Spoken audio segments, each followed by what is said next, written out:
Assalamualaikum warahmatullahi wabarakatuh. Alhamdulillah wa syukurillah wa salatu wassalamu ala rasulillah la hawla wa la quwwata illa billah. Rabbi shrah li sadri wa yassir li amri wa hlul 'uqdatam min lisani yafqahu qawli. Alhamdulillah, pada malam hari ini kami bisa sirkulasi di hadapan para jamaah Masjid Al-Furqan. Mari pertama-tama Bapak Ibu dan para jamaah semuanya kita bersyukur kepada Allah bahwasanya kita masih bisa dipertemukan dalam majelis yang sangat mulia dalam bulan yang utama dengan kegiatan kewajiban yang top ya, hebat ya, kewajiban puasa. Mari kita sama-sama melafalkan alhamdulillah untuk sebagai umat kita. Alhamdulillahirabbil alamin. Shalawat serta salam mari senantiasa kita haturkan pada Nabi kita Nabi besar Muhammad sallallahu alaihi wasallam, karena berkat bimbingan, tuntunan, dakwah beliau akhirnya kita bisa menikmati ajaran ini dengan begitu indahnya. Bapak Ibu sekalian, pada malam hari ini sedikit kita akan mencoba ceritanya betul Rasul, mencoba untuk membaca ulang ya sedikit aja tentang kenapa kok kemudian Islam itu penting bagi kita dan Al-Quran itu adalah utama bagi kita. Kita akan mulai dari surat Al-Baqarah ayat yang kedua. A'udzubillahi minasyaitonirrajim.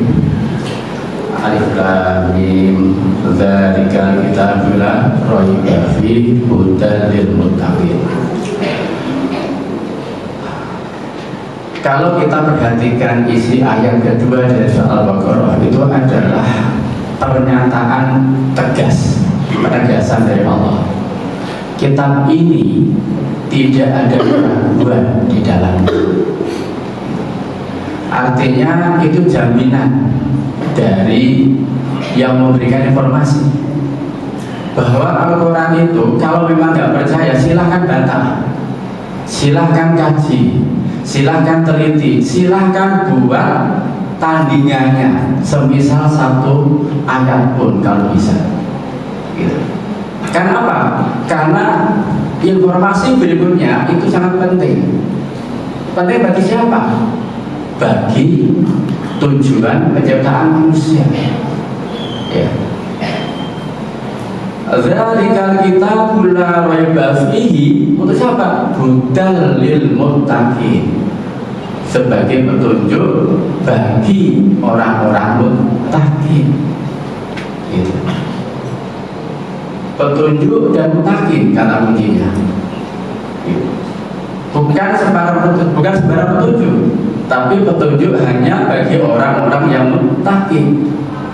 Sehingga kalau misalnya sebenarnya ya Bapak Ibu barangkali masih ingat dalam sejarah di SD dulu ketika perang Badri di Aceh itu menjadi kalah ya. Aceh itu gara-gara ada seorang orientalis ya, orang Belanda yang belajar agama Islam, bahkan pulang ke Aceh dengan sebutan seorang ustadz ya, gitu. Ya. Tinggal ustadz orang Belanda gede besar, pakai jubah, wah, dari Mekah lagi dia belajarnya itu senang berbelanja. Ya. Dia belajar Al-Quran, belajar hadis, tapi bukan untuk pedoman hidup, tapi hanya sebagai pengetahuan. Dia sebagai pengetahuan, bukan sebagai hudan, bukan sebagai petunjuk, bimbingan. Karena apa? Karena seorang brodernya bukan seorang muslim. Dia adalah orientalis yang pada dasarnya dia adalah anti-Islam. Tujuan belajar Islam apa? Untuk menghancurkan Islam. Jadi betul karena dia menjadi penasehat dari pemerintah Belanda itu dalam mengatasi peperangan di Aceh. Akhirnya dengan resep dari beliau dari sistem ekonomi itu, maka kemudian pahlawan Aceh bisa dikalahkan. Apa nasihatnya? Gampang. Jangan larang orang Islam itu untuk datang ke masjid. Jangan larang orang Islam untuk baca Al-Quran asal tidak mempelajari isinya. Kalau mau membaca silakan gitu. Tapi jangan disuruh membaca isinya, memahami isinya gitu. Itu kan kalau seperti dulu kita kecil anak-anak, atau kalau kita sedang layak-layak nyanyi lagu itu kan asal bunyi ya. Isinya apa? Ya pokoknya asal enak didengar aja. Tapi tidak bisa menjadi pedoman atau panduan atau sebagai tuntunan. Nah, Al-Quran ini menjadi penting ketika dia adalah sebagai tuntunan, sebagai pedoman, gitu. Dan untuk siapanya itu juga bukan sembarang orang ternyata, adalah hanya untuk orang-orang yang mutakin, gitu. Nah, sekarang coba kita lihat orang mutakin itu siapa? Nanti kalau sudah ada 15 menit ya, maksimal 15 menit. Nah, tadi siang saya dapat WA tentang salah satu karakter orang mutakin. Ya, barangkali Bapak Ibu tidak ada yang tidak sepakat kalau kesatukan bahwa Abu Bakar itu adalah salah satu contoh orang yang mutakin. Setuju betul? Setuju ya? Ada nggak yang meragukan bahwa Abu Bakar itu bukan mutakin? Ya ada, saya yakin. Ya. Beliau adalah orang pertama yang mengakui Rasulullah habis Mi'raj. Gitu ya. Siapa yang cerita itu? Muhammad. Oh, saya yakin. Kalau yang cerita Abu Jahal, jelas sekali. Beliau adalah orang pertama yang yang setelah istrinya, orang sahabat yang pertama yang mengakui bahwa Rasulullah adalah seorang Rasul, maka kita As-Siddiq. Dalam cerita yang disampaikan itu, saya bayangkan betapa akan jauh dari kehidupan mereka. Ketika kemarin beliau itu habis dibaiat sebagai khalifah, dibaiat ya. Kalau di sini mungkin disumpah sebagai presiden, gitu. Setelah Rasulullah wafat, pagi-pagi buta beliau sudah memanggul kain, ya, untuk dibawa ke pasar. Gitu. Seorang khalifah, kepala negara, hari kedua menjabat masih memanggul barang dagangannya sendiri dibawa ke pasar, dan warga pasar nggak peduli kan, karena biasanya memang beliau sebagai penjual kain, gitu.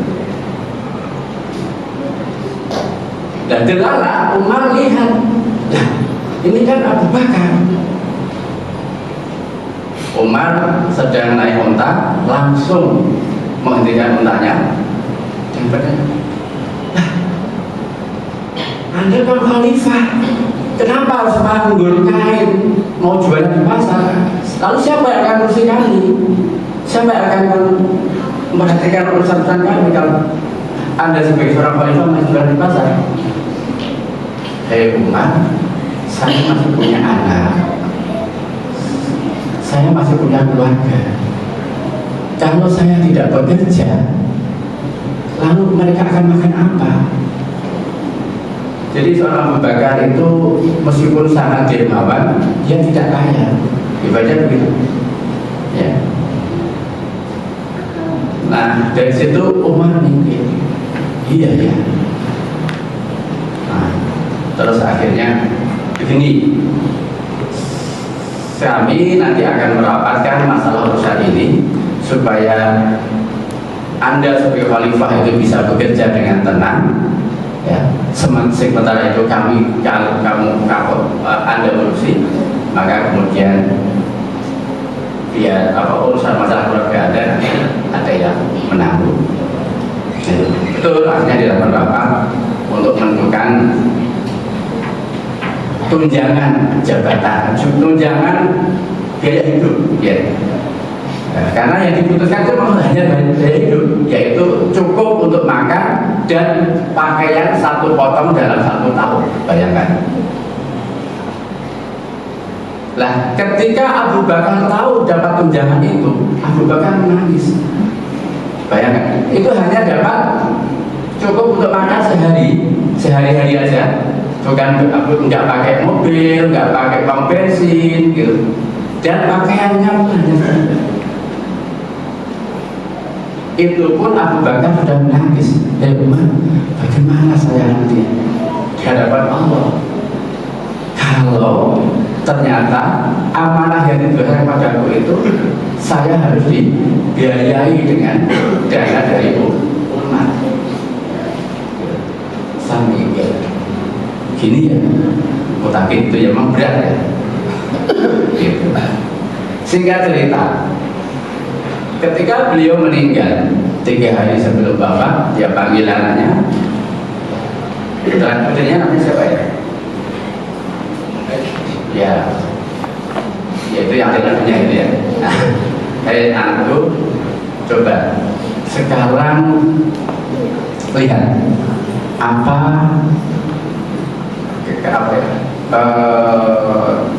kekayaan yang ada di rumah kita itu. Maka kemudian didata sama anaknya, bapakku masih ada 1 unta merah yang biasa untuk mangkut air, lalu ada kantong untuk mengambil air, terus kemudian apalagi 1 itu ya, terus kemudian tolong semua tunjangan bantuan hidup selama saya menjabat di itu. Jadi beliau itu gajinya yang diberikan oleh negara untuk dia sebagai qualified itu dicatat semuanya. Terus kemudian ya bapakku sudah kami hitung.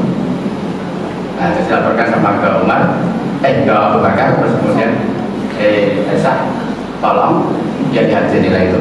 Kita masih punya kebun kurma.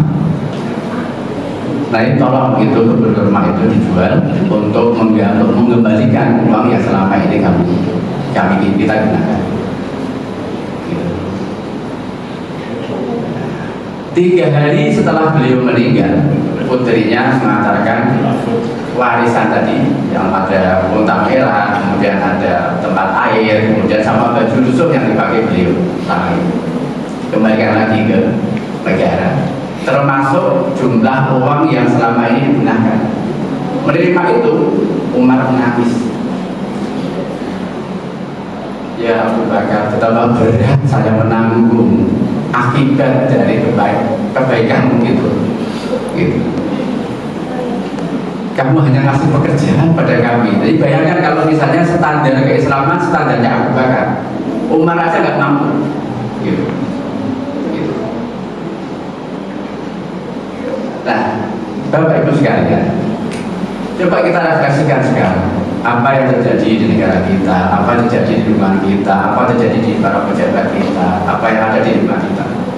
Kita akan jauh dari nilai-nilai Islam sebagaimana yang tadi dicontohkan oleh jangan Rasulullah. Abu Bakar pun jauh, Umar pun jauh. Padahal targetnya sama, apa? Surga. Surganya sama, tapi cara membelinya berbeda kan ya gitu ya. Kalau kita mau makan ramen roka kan harganya juga ramen roka. Tapi kalau beli mie ayam ya beda dengan ramen roka kan. Gitu. Permangkoknya beda, karena rasanya beda, suasananya beda. Gitu. Nah, yang sekarang menjadi paradok adalah ketika kita punya tujuan yang sama, sarana yang kita gunakan sama yaitu Al-Quran. Tuntunan yang kita pakai juga sama dari Rasulullah SAW. Tetapi ketika untuk membeli surganya kita beda standarnya. Nah, barangkali itu yang penting kita di Ramadan ini. Mudah-mudahan di bulan di mana kita ini diberi kesempatan untuk mengisi kekurangan kita selama 1 tahun, untuk menutup kesalahan-kesalahan selama 1 tahun kita itu, mudah-mudahan kita bisa betul-betul memanfaat itu sebagai bulan tarbiyah, ya, bulan tasbiyah, supaya betul-betul bulan ini menjadi meningkatkan kualitas kita.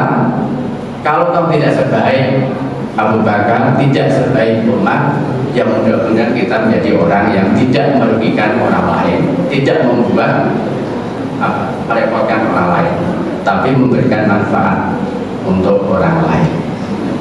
Ya. Karena itulah tujuan dilaksanakan puasa kita. Ya. Kutiba alaikumusiyam kama kutiba alal ladzina min qablikum la'alakum tattaqun. Ya, karena la'ala maka itu butuh syarat. Harus sungguh-sungguh. Kalau kita tidak sungguh-sungguh, tidak mungkin kita akan berputar.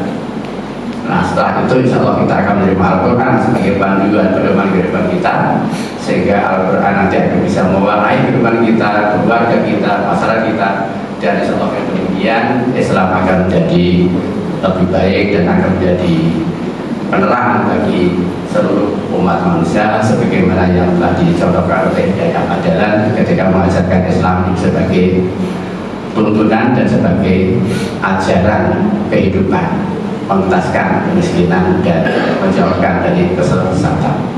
Aku lupa lihat apa astagfirullahaladzim. Wassalamualaikum warahmatullahi wabarakatuh.